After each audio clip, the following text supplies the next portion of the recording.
하나님 말씀 베드로후서 3장 8절에서 13절 말씀입니다. 신약 387페이지 우리 8절부터 한 절씩 교독하도록 하겠습니다. 사랑하는 자들아, 주께는 하루가 천년 같고 천년이 하루 같다는 이 한 가지를 잊지 말라.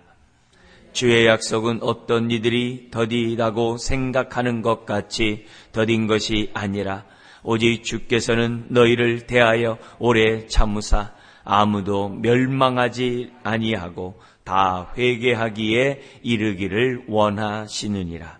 그러나 주의 날이 도둑같이 오리니 그 날에는 하늘이 큰 소리로 떠나가고 물질이 뜨거운 불에 풀어지고 땅과 그 중에 있는 모든 일이 드러나리로다. 이 모든 것이 이렇게 풀어지리니 너희가 어떠한 사람이 되어야 마땅하냐? 거룩한 행실과 경건함으로 하나님의 날이 임하기를 바라보고 간절히 사모하라. 그 날에 하늘이 불에 타서 풀어지고 물질이 뜨거운 불에 녹아지려니와 우리는 그의 약속대로 의가 있는 곳인 새 하늘과 새 땅을 바라보도다. 아멘. 지금 3장 8절에서 13절까지는 재림의 시기와 징조에 대해서 이제 설명합니다. 근데 이렇게 얘기하는 것에 가장 우리 3장 1절부터 7절까지 말씀과 연관해서 이 8절 13절을 보면 뭐냐? 재림은 반드시 온다는 거예요. 예, 주의 강림은 반드시 있다는 거죠. 그것을 전제로 하고 있어요. 우리 재림이라는 그 개념이 우리가 가장 기본적인 것이 세 가지 있다 그랬어요. 종말, 완성, 또 그뿐만 아니라 새로운 시작. 그게 이제 재림이에요. 이 땅의 모든 죄악이 종말을 고하는 거예요. 이 땅의 모든 육체적인 그런 모든 것들이 종말을 고해요. 하나님의 심판이 있어요. 그런 의미에서 이제 종말이죠. 그러나 반면에 그때가 뭐냐면 완성이 있어요. 완성. 저와 여러분들의 구원이 완성이 되는 거죠. 구원이 완성이 되는 거죠. 그래서 아직 우리가 부활의 몸을 입지 않았잖아요. 부활의 몸을 입는 그날이거든요. 그런 의미에서 완성이에요. 그날을 우리들이 바라지 않을 수가 없는 거죠. 지금은 우리가 거울을 보는 것처럼 희미하지만 그때는 정말 선명한 모습으로 오늘 저와 여러분들 이렇게 보듯이 주님을 본다는 거거든요. 이 얼마나 참 기가 막히고 감사하는 그런 날이겠어요? 그러려면 우리가 썩지 않은 몸을 입어야 되는 거죠. 육신의 눈으로 우리들이 주님을 배우는 게 아니거든요. 또 시공간이 없는 정말 그런 4차원의 세계잖아요. 영적 세계니까. 시간과 공간이 있다는 얘기는 우리가 늙는다는 걸 말하는 거잖아요. 그죠? 그만큼 소멸되는 걸 말하는 거잖아요. 근데 그 나라에서 만약에 시간이 있어가지고서 나이 먹어보세요. 이건 진짜 어떻게 한편으로 보면 끔찍하죠. 왜요? 100살 넘어가면 벌써 얼굴들이 어떤 모습인지 우리가 다 잘 알잖아요. 근데 1000년을 그런 모습 살아보세요. 그러면 어떤 모습이겠어요? 그건 아니잖아요. 그런 의미에서 가장 아름다운 모습으로 우리가 정말 주님을 뵐 것이고 주님과 영원토록 저와 여러분들이 정말 이렇게 살아가는 저와 여러분들도 마찬가지고요. 그때 우리가 어떤 썩지 않는 몸으로 변할 것인지 생각해 보면은 정말 기대가 되죠. 그죠? 그런 날을 우리들이 생각하는 날이 뭐냐면 재림이거든요. 그래서 종말과 함께 우리가 뭐냐면 완성이 있어요. 그러나 동시에 우리가 새로운 시작이라 했어요. 그래서 우리가 발인 예배를 드리는 거 아니겠어요? 그래서 우리들이 정말 새로운 영적 세계에 우리가 첫걸음을 띄는 것이 발인 예배다 의미에서 우리가 한단 말이에요. 그래서 그때는 이제 모든 것이 우리가 새로운 정말 부활의 몸을 입었으니까 새로운 세상이 이제 시작되는 거죠. 너무 감사한 일이죠. 그래서 정말 주의 나라가 완성되는 그날을 생각해 볼 때, 그리고 주님과 영원히 함께 할 그날을 생각해 볼 때, 그건 감사한 거죠. 오죽했으면은 빌립보서 1장 같은 데 보면은 정말 바울은 빨리 죽고 싶었거든요. 빨리 순교당하고 싶었거든요. 왜요? 고린도 후서를 보면 그의 삶이 얼마나 힘든지 이루 말할 수가 없어요. 고린도후서 1장에서 13장까지가 자기의 사도됨의 그 표징이, 사도됨의 증거가 자기의 그 고난받음이거든요. 예. 정말 그 40대에서 한 대 감하는, 40대 맞으면 죽거든요. 그러니까 39대를 때리거든요. 그런 매맞음들을 매맞고, 심지어 돌팔매질 죽어가지고서 바깥에 성 밖으로 갔다가 이렇게 쓰레기지만은 시체 더미 던지는 그런 데 했는데 또 살아나고, 정말 그의 삶의 고린도후서에 보면 자기의 사도됨의 그 증거, 그 증거를 갖다 능력 행함, 막 이렇게 권능을 행하고 막 그런 게 아니에요. 뭐 죽은 자를 살리고 병든 자를, 그런 게 아니라 주님과 같이 고난받음, 그것이 자기의 사도됨의, 진짜 사도됨의 증거로 얘기하는 게 고린도후서거든요. 그러니까 우리들이 어떻게 신앙생활해야 되는지를 예수님도 보여줬지만 바울 자신이 샘플이에요. 굉장히 샘플이에요. 베드로의 모습도 정말, 이건 뭐 우리가 본받을 것들도 너무 많죠. 어쨌든 그런 모습에서 우리들이 뭐냐면은 정말 새하늘과 새 땅이 시작돼서 새롭게 이렇게 된다. 그러면서 바울의 그 모습을 그러잖아요. 나는 3층 천에 갔다 왔다. 갔다 왔다는 거예요. 갔다 와서 정말 하나님의 그런 정말 이 하늘나라를 보고 온 거거든요. 그런 입장이니까 얼마나 빨리 죽고 싶겠어요. 빨리 가고 싶겠어요. 고린도후서 5장에서도 바울이 그러거든요. 빨리 이 장막을 벗고 싶다고. 베드로도 앞에서 얘기했잖아요. 자기 이 장막을 빨리 벗고 싶다고 베드로도 얘기하잖아요. 그러니까 그 영광을 봤으니까. 더구나 변화산에서 베드로가 영광의 주님을 봤잖아요.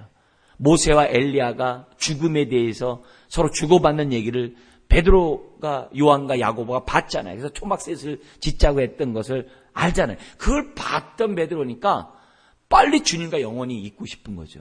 모르니까 우리가 막 여기서 우리가 천년 만년 막 이런 세상에서 자꾸 이렇게 하려고 하는 거죠.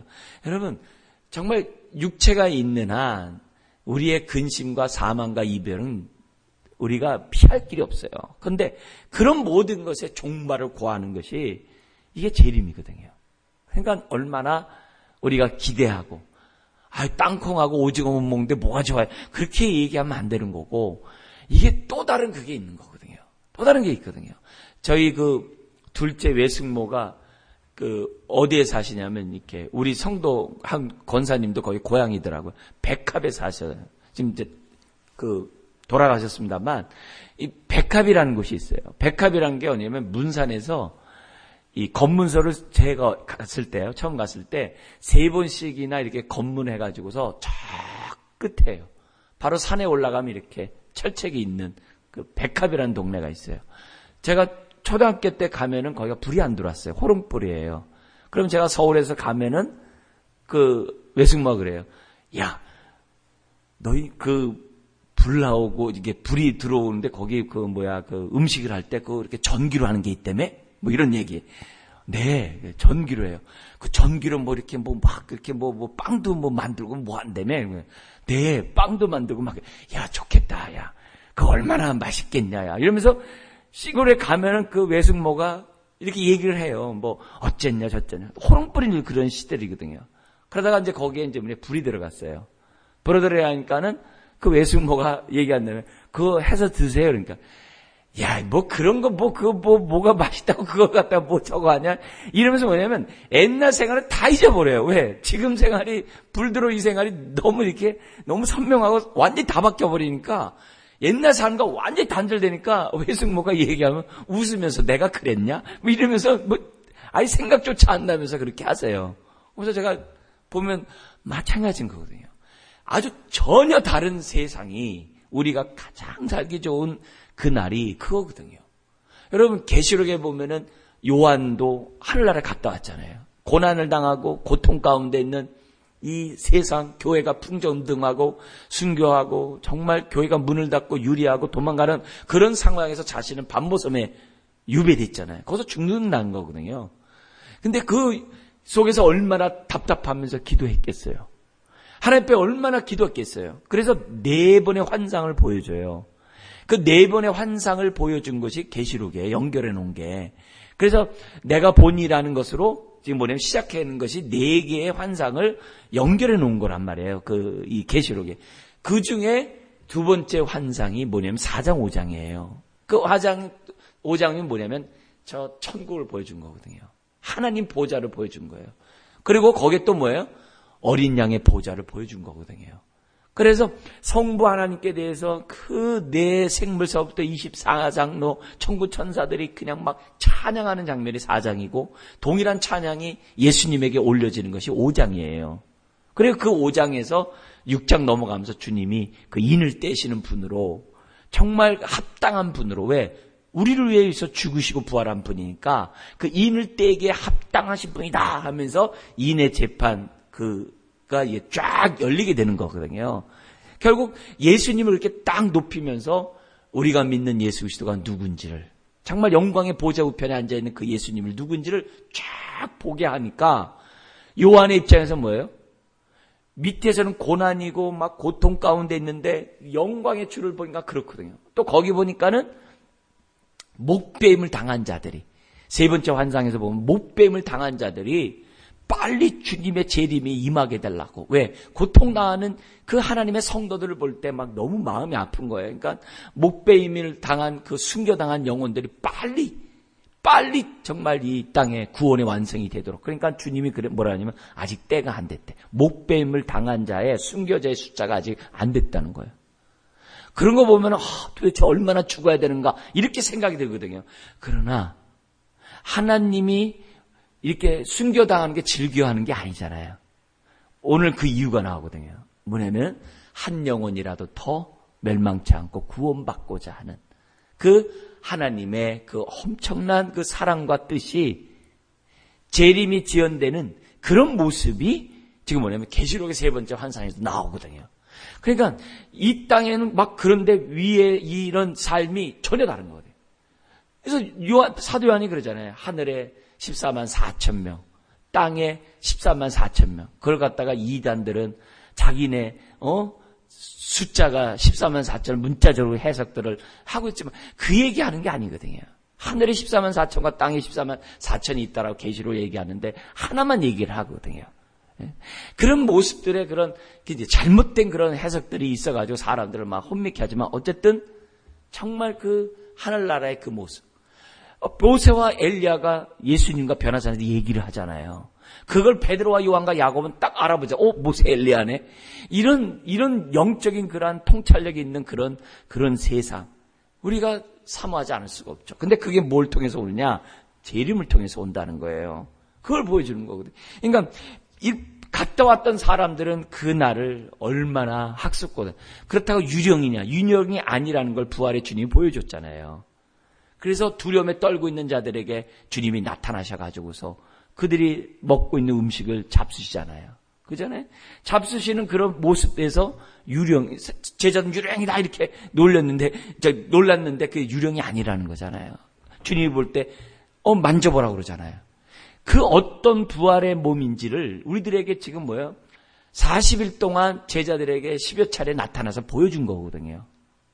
굉장한 사건이죠. 우리가 저런 모습으로 우리가 변화될 것이구나. 그런 거 생각해 보면은 재림에 대해서 우리들이 정말 사모하지 않을 수 없죠. 왜요? 이 육신을 입을 때는 몇 년에 한 번 신체 검사 받으라, 몇 년에 어디 조사해야 된다, 어디가 고장났다, 어디가 망가졌다, 맨 그런 얘기하면서 얼마나 이게 어려워요. 더구나 코로나 기간 동안에 얼마나 많은 사람이 또 돌아가셨어요. 그런 것을 할 때 너무 그 마음이 이 사별이라는 것이 이루 말할 수가 없잖아요. 질병이나 사별이나 이런 것들이 얼마나 힘든 얘기예요. 근데 그런 것들이 없는 그 날을 우리들이 정말 사모하지 않는다고 한다면 이게 뭐냐 이거죠. 재림과 함께 이루어지는 그 놀라운 영광스러운 그 날 생각하면서 오늘도 우리들이 재림신앙 가지고 이전에 잠시 세상에 정말 있다가 주님이 오라 하시면 우리는 가는 거잖아요. 그래서 어렸을 때 막 땅 따먹게 하고 구슬치기 하고 막 이렇게 하고 있다. 특히 땅 따먹기가 얼마나 재밌어요. 막 하다가 있다가 엄마가 애야 밥 먹어라 그러면 어떻게 돼요? 네 하고 다 놓고 그냥 가버리잖아요. 이 땅에서 막 하고 있다가 주님이 오라 그러면 그냥 가서 밥 먹어야 되듯이 그냥 주님에게 가는 그런 정말 그런 인생이거든요. 그런 것들을 우리들이 생각하면서 우리가 어떻게 살아야 되는지를 정말 이런 말씀을 통해서 우리가 깨달아야 된다는 거죠. 자, 그러면서 재림의 시기와 징조를 8절에 13절에 설명하면서 뭐라냐면 주님의 날의 수를 얘기를 해요. 뭐라면은 사랑하는 자들아 주께는 하루가 천년 같고 천년이 하루 같다는 이 한 가지를 잊지 말라. 영원한 세계에서는 동시성이거든요. 동시성이거든요. 4차원의 세계는 시공간을 넘나드는 거거든요. 그건 과학적으로도 이렇게 증명이 되는 거예요. 우리는 이제 시간에 따라서 생각하고 이렇게 됩니다만 4차원 세계에서는 뭐냐면 그 앞에도 그 뒤에도 이게 이 동시성이거든요. 영원한 세계이기 때문에 그거는 우리들이 그건 정한 게 아니거든요. 그래서 주의 하루가 천년 같고 천년이 하루 같다는 이것은 정말 영원한 세계의 관점에서 시간을 우리들이 봐야 되는 거죠. 그래서 우리가 죽은 다음에 그러면 얼마 있다가 주님이 저기 뭐냐면 우리가 죽어서 주님 나라 갔어요. 언제서 재림돼서 완성돼요? 그거 얼마나 기다려야 돼요? 우리가 이렇게 따분하게 기다려야 돼요? 도대체 1000년을 기다려요? 그렇게 생각하면 안 돼요. 딱 죽는 그 순간에 우리는 영원한 세상으로 빡 들어가는 시간이거든요. 그 시간에서는 어떻게 보면 어떻게 돼요? 눈 깜빡할 시간이 될 수도 있는 거예요. 개인적으로 본다고 한다면 우리들이 죽는 그 시간이 마지막 이 세상이라고 우리가 생각할 수 있는 거예요. 왜냐하면 영원한 세계로 들어가기 때문에 거기에 째깍째깍하면서 1000년 어떻게 기다려? 아직도 2000년 더 기다려야 되는데 그런 세상이 아니거든요. 근데 여기서 얘기하는 시간에 대한 얘기는 1000년이 하루 같고 하루가 1000년 같다고 하는 이런 하나님의 시간을 생각하라고 그러고, 두 번째는 뭐냐면 왜 늦게 오느냐. 9절 한번 읽겠습니다. 주의 약속은 어떤 이들이 더디다고 생각하는 것 같이 더딘 것이 아니라 오직 주께서는 너희를 대하여 오래 참으사 아무도 멸망하지 아니하고 다 회개하기에 이르기를 원하시느니라. 그러니까 하나님의 그런 마음을 우리들이 찾는 것이 중요한 거죠. 왜 이런 얘기 하냐면은 거기 3장 4절에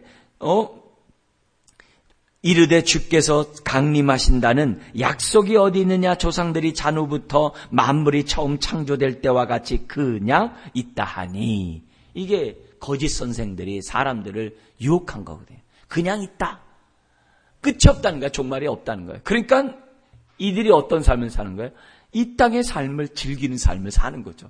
그래서 2장과 같은 그런 잘못된 삶의 모습이 나타나는 거예요.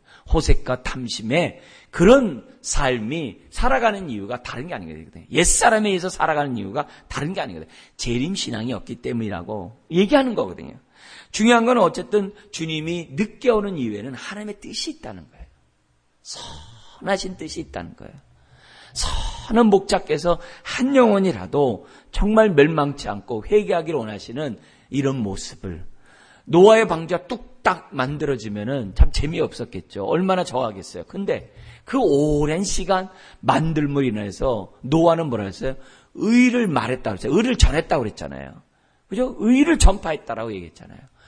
앞에서 2장에서 우리는 의를 전하는 노아의 모습, 의를 전하는 노아와 그 7 식구를 보존하시고 경건하지 아니한 자들의 세상에서 홍수를 내리셨으며 이렇게 얘기하거든요.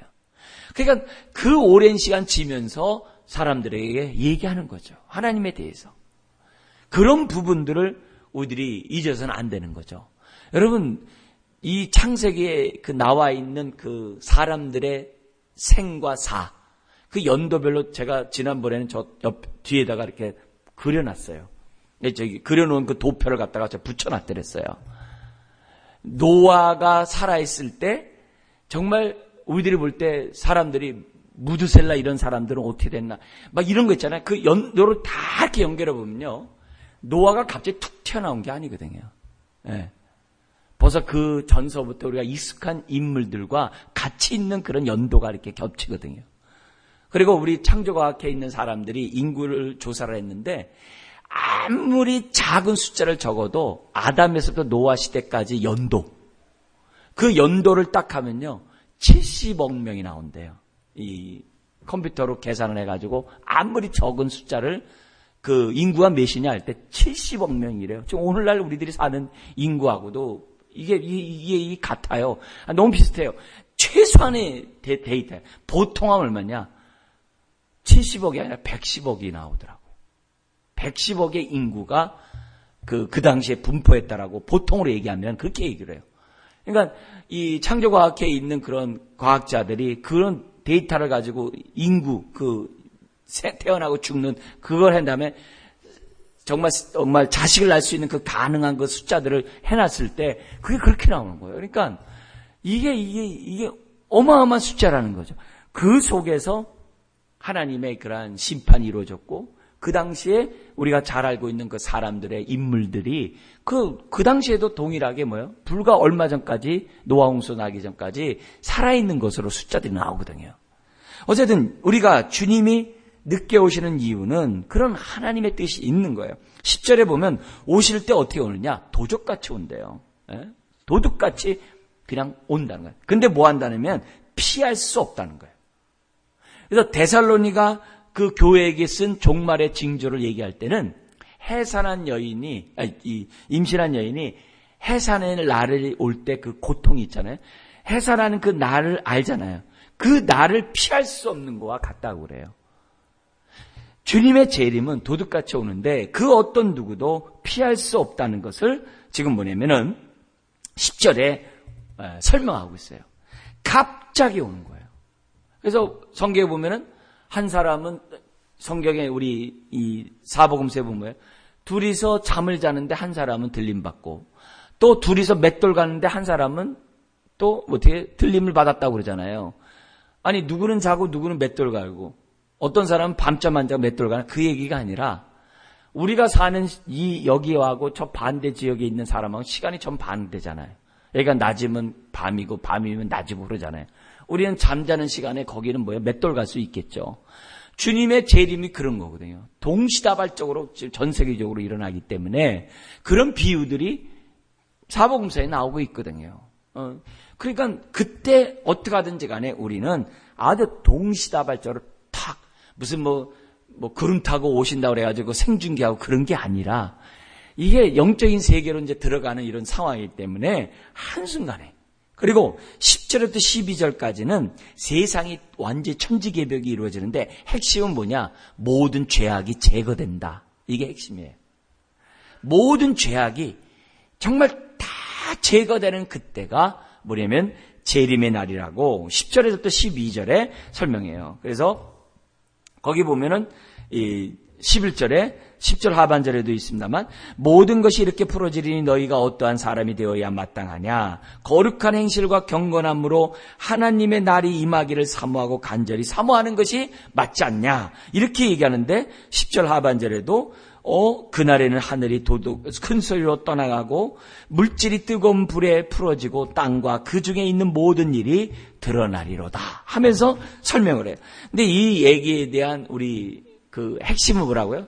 죄악이 완전히 사라진다는 것이 핵심이에요. 근데 요걸 이제 문자적으로 이제 해석을 하면은 종말에 대해서 다양한 이론들이 나오게 되는 거예요. 문자적으로 이렇게 해석했을 때.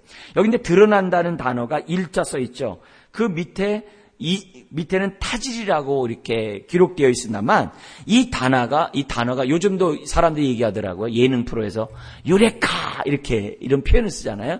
발견했다 이런 표현을 쓸 때 유레카 이렇게 표현하는데 그 단어예요.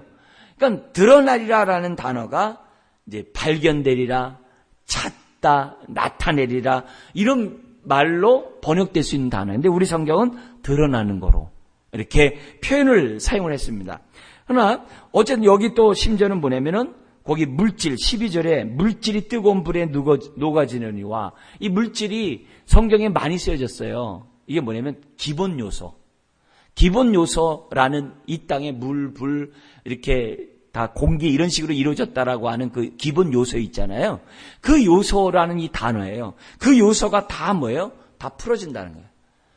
그런 의미로서 이렇게 설명했는데 이 단어를 문자적으로 얘기하면은 다른 종말에 대한 여러 가지 이론들이 나오게 되는 하나의 그런 단어들로 지금 뭐냐면 우리들에게 얘기하고 있어요.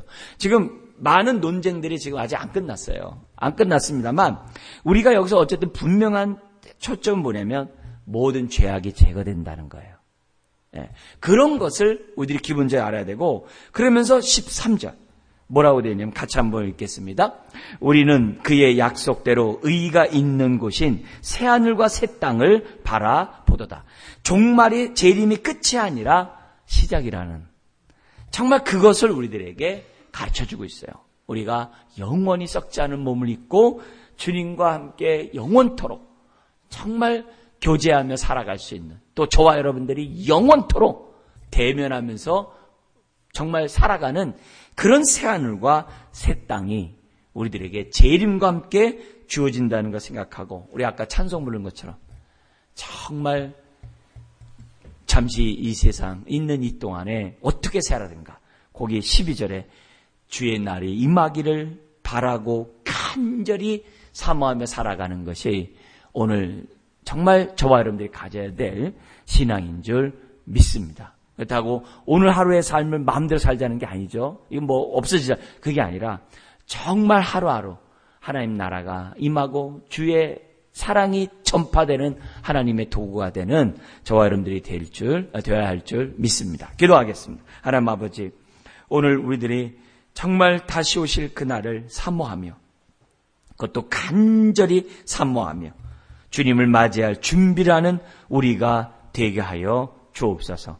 주님, 우리가 이 땅에서 천년 만년 살 것으로 생각하는 것이 아니라 주님 앞에 갈 그날을 생각하면서 주님, 어떤 것이 하나님의 뜻을 이루고 기뻐하는 삶인지를 아버지 하나님, 우리가 분별하며 살아갈 수 있도록 은혜를 더하여 주옵소서. 무엇보다도 고통과 아픔과 슬픔 가운데 있는 주의 자녀들을 위로하여 주시고 치유하여 주시고 새 힘을 북돋아 주시옵시고, 주여, 이 땅에 살고 있지만 예수 안에서 하늘나라를 맛보며 살아가는 주의 자녀들 되게 하여 주옵소서. 한 주간 삶의 예배가 시작됩니다.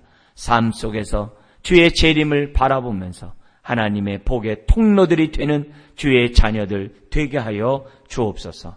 모든 것 주님께 감사드리며 예수님의 이름으로 기도드리옵나이다. 아멘.